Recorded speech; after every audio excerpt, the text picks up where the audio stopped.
mongasi akangasi sirang bana isa akang tekin jago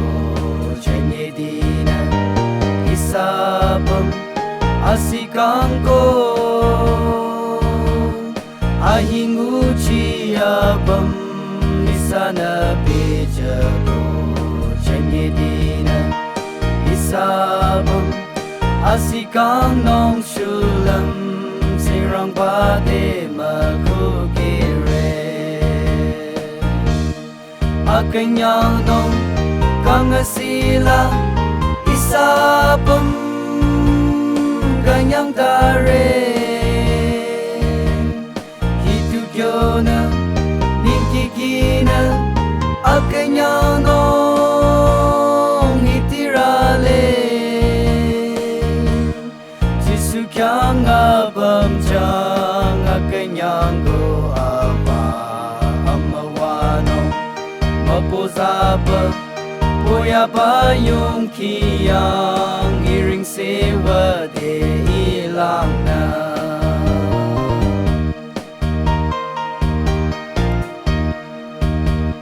Shenye dina ikang abam na kyang jare na de ina le de shang rakong cha chinong na arang chong arang yu ite sayo jisu cha ting chona ia bigyo kang nong chiti akang de kya trong fuji su nye chenye na ting de ro ma ku kire akanyang nong kang asila isabam ganyang dare hitugyona ningkikina akanyang nong itirale jisukyang abam jang akanyang ko apa amawano mapuzaba Boya bayong kiyang iring sewa de ilang na